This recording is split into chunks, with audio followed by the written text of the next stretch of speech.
Let's talk about the history of religion quickly in the West. The history of religion in the West was oppressive. It was about the ruling class controlling the poor so it would never rise up against them, and religion's goal was to do that. That's why the king was anointed by God. Nobody was above him, and in return, the king would say, I'll support the church. It was all about oppressing the poor and teaching them God ordained for them to stay in their position and never to want better. Then the Enlightenment comes along and says, no, that's not true. Then science comes along and debunks everything religion has taught. So now questions start being asked. If science is telling me that the earth is not flat but round, was the Bible right? So people start breaking with religion. And of course, once that starts happening, the church says we need new converts. So where did they go for those converts? Africa. They were losing people in their own land. So they went abroad. That was the whole point of the conquest. New souls to save. Where were those souls going to be? So they come to Africa, they tell you to pray, close your eyes, they give you the Bible, they take the land. And the Africans believe that the white man's God is stronger because they won. So they fall and they believe. They even change their names to be Christian so that they can be saved, as if they weren't people before that religion showed up. And it's because they believe the white man's God is more powerful.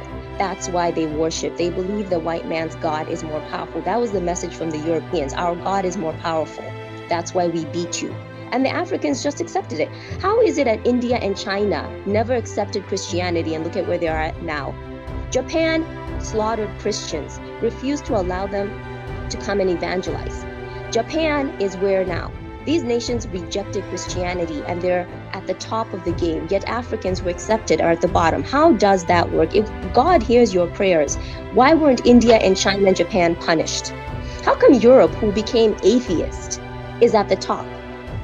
But nobody wants to ask these questions. That would require critical thinking. That would require being uncomfortable. People don't want to be uncomfortable. People want to be miserable rather than uncomfortable. So of course they'll keep praying.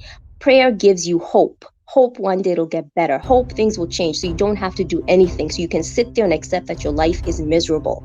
It's a lie. But of course you can't say that back home because people will say you're a demon, you're a devil, rather than think. Thinking is not encouraged by our governments. The schools don't teach critical thinking. That's where they beat you. You're just supposed to memorize. Then when you go abroad, you encounter a different world where people think. And you're stuck because you weren't taught to think. You were just taught to memorize and spit things back out. And now you can't even compete. So now what will you do? You don't understand the world.